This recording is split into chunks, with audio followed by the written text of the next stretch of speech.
Good morning students. Class 11th के first chapter की जो वीडियो मैंने पहले आपको भेजी थी, आज उसी सीरीज़ में मैं आपको सेकंड वीडियो सेंड कर रहा हूँ। सभी के सामने नोट्स हो। पहला टॉपिक है सेकंड वीडियो का एटम। इससे पहले हम कल ख़त्म कर चुके थे अपना सारा काम। एटम के बारे में अगर हम बात करें, आपने बहुत पहले भी इसके बारे में पढ़ा होगा अपनी छोटी क्लासेस में, लेकिन मैं आप लोगों को बता दूं, मैं अपना थोड़ी सी एक अलग बात बताता हूँ आपको। कोई भी सब्सटेंस जो टू पार्ट में डिवाइड हो सकता हो वो एटम से मिलके बनता है। और मैं अक्सर बच्चों को समझाता हूँ कि अगर मैं किसी सब्सटेंस को छोटे छोटे पार्टिकल में तोड़ दूँ और तब तक तोड़ता रहूँ जब तक वो दोबारा से ना ब्रेक हो पाए, उस पार्टिकल को हम क्या कहते हैं बच्चों? सपोज करो मैंने इस चौक का एक छोटा सा पार्टिकल अलग कर लिया, फिर मैंने इसको छोटा सा और अलग कर लिया, फिर मैंने इसको और अलग कर लिया, तो वो सबसे छोटा पार्टिकल जो दोबारा से फर्दर डिवाइड ना हो सकता हो, उसे हम क्या कहते हैं बच्चों? एटम। ये तो थी समझाने वाली बात। नोट्स में मैंने लिखा हुआ है किसी सब्सटेंस का वो स्मॉलेस्ट पार्टिकल जो फ्रीली एग्जिस्ट नहीं कर सकता हो, उसे हम क्या कहते हैं? एटम कहते हैं। मॉलिक्यूल्स की जो डेफिनेशन है वो भी बिल्कुल सेम टू सेम है, लेकिन मॉलिक्यूल्स जो होता है बच्चों फ्रीली एग्जिस्ट कर सकता है। फ्री एग्जिस्ट क्या हो सकता है? कर सकता है। इसके बाद नेक्स्ट पॉइंट आता है होमो एटोमिक मॉलिक्यूल। मॉलिक्यूल दो टाइप के हैं, नंबर 1 होमो एटोमिक, नंबर 2 हेट्रो एटोमिक। तो मैं इसकी डेफिनेशन बताता हूँ। देखो मैंने आपको कल भी बताया था, होमो मतलब होता है बच्चों सेम, एटम मॉलिक्यूल यानी कि वो मॉलिक्यूल जो सेम टाइप के एटम से मिलके बनता है उसे हम क्या कहते हैं? होमो एटोमिक मॉलिक्यूल। जैसे H2, जैसे O2, जैसे O3। इसके बाद बारी आती है बच्चों हेट्रो एटोमिक मॉलिक्यूल।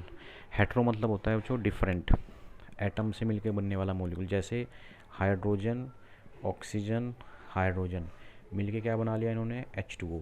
तो ये एक मॉलिक्यूल तो डिफरेंट एटम से मिलके बना हुआ है, इसे हम क्या कह देंगे? Hetero atomic molecule. इसके बाद बच्चों आता है बच्चों 7 बेस यूनिट। ये 7 बेस यूनिट आपने फिजिक्स में ही पढ़ रखी हैं, फिर भी एक बार दोबारा से हम डिस्कस कर लेते हैं। जैसे यूनिट का मतलब क्या है? यूनिट का मतलब होता है किसी भी चीज़ को हम कैसे मेज़र करते हैं। हर चीज़ को मेज़र करने के एक अलग यूनिट होती है। जैसे मास को अलग तरीके से मेज़र करते हैं हम, लेंथ को अलग तरीके से करते हैं, टाइम को हम अलग तरीके से करते हैं। वहीं लेंथ को मेज़र करते हैं बच्चों मीटर, मास को हम करते हैं मेज़र केजी से, टाइम को करते हैं सेकंड से, टेम्परेचर को केल्विन से, अमाउंट को मोल से, ल्यूमिनस इंटेंसिटी को कैंडिला से, और इलेक्ट्रिक करंट को एम्पियर से मेज़र करते हैं। इनके सिंबल आप देख लेना, आपने पहले भी पढ़े हुए हैं। इसके बाद नेक्स्ट टॉपिक आता है बच्चों ड्राइव्ड यूनिट। ये भी बिल्कुल फिजिक्स से रिलेटेड है। ड्राइव यूनिट कौन सी होती हैं? वे यूनिट जो 7 बेस यूनिट की हेल्प से ड्राइव की जाती है, बनाई जाती हैं, उनको हम ड्राइव यूनिट कहते हैं। जैसे एरिया है, एरिया का बच्चों फॉर्मूला क्या होता है? Length multiply breadth. लेंथ की जो यूनिट है वो क्या बनी? मीटर। और जो ब्रिथ है उसकी जो होगी वो क्या बनी? वो भी मीटर बनी। तो उसका मतलब ये हुआ कि जो हमारा एरिया है उसकी जो यूनिट बनी वो क्या बनी बच्चों? Metre square. इसी तरह volume L multiply B multiply H, metre metre metre, इसका मतलब ये क्या हो गया? Metre cube. तो इनको हम क्या कहते हैं? ड्राइव यूनिट कहते हैं। डेंसिटी होता है बच्चों मास अपॉन वॉल्यूम, इसका फॉर्मूला होता है। मास यूनिट आपको पता है केजी, और वॉल्यूम होता है मीटर क्यूब। तो आंसर क्या बना? केजी पर मीटर क्यूब या केजी मीटर की पावर -3। इनको हम कहते हैं बच्चों ड्राइव यूनिट। इसके बाद बच्चों बहुत सारी ड्राइव यूनिट हैं, उनको आप अपने आप डिस्कस करेंगे। अगर कोई आपको प्रॉब्लम होती है तो आप मुझे कॉल करेंगे। नेक्स्ट टॉपिक है बच्चों हमारा सिग्निफिकेंट फिगर। कोई भी डिजिट अगर आपको दी जाती है तो उसमें कितनी फिगर सिग्निफिकेंट होती है, कितनी फिगर्स की वैल्यू मानी जाती है, ठीक है ना? तो सिग्निफिकेंट फिगर के निकालने के कुछ रूल होते हैं। रूल नंबर 1 आप पढ़ लेना। कोई भी जितनी भी नॉन जीरो डिजिट होती हैं वो सब सिग्निफिकेंट फिगर में काउंट होती है। जैसे 146 में 3 सिग्निफिकेंट फिगर हैं, ये है 15.61 में, इसमें 4 सिग्निफिकेंट फिगर हैं। ये हमारा पहला रूल है।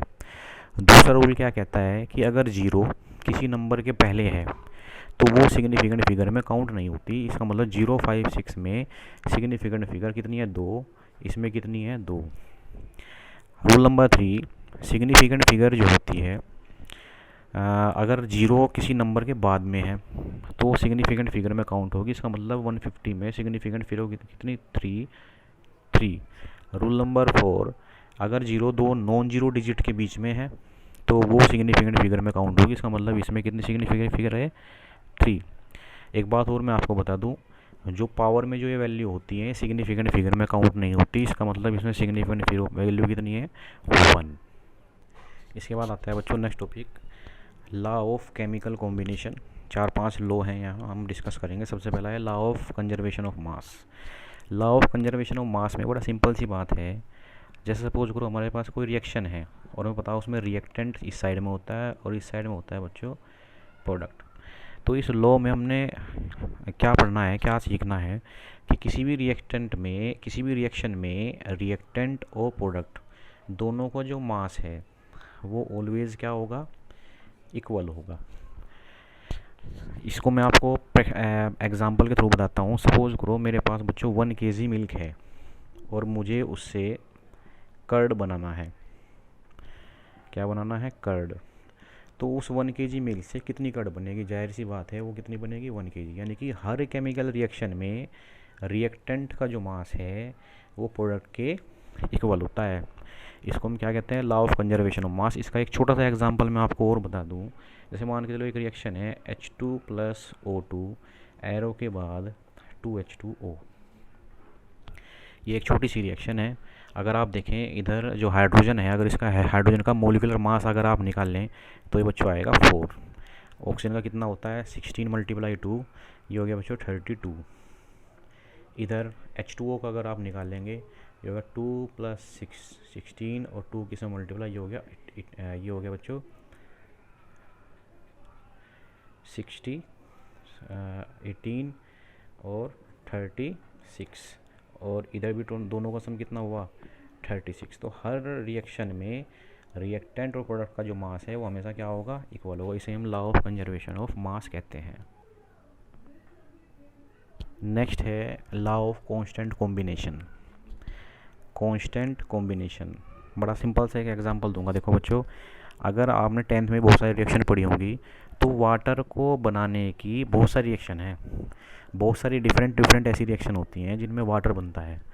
और वाटर में आप जब भी देखेंगे तो हमेशा वाटर में 2 तो हाइड्रोजन होते हैं और ऑक्सीजन हमेशा कितने होते हैं, 1। कभी भी ऐसा नहीं होगा कि हाइड्रोजन 3 हो गए और ऑक्सीजन 2 हो गए, कभी ऐसा नहीं होता।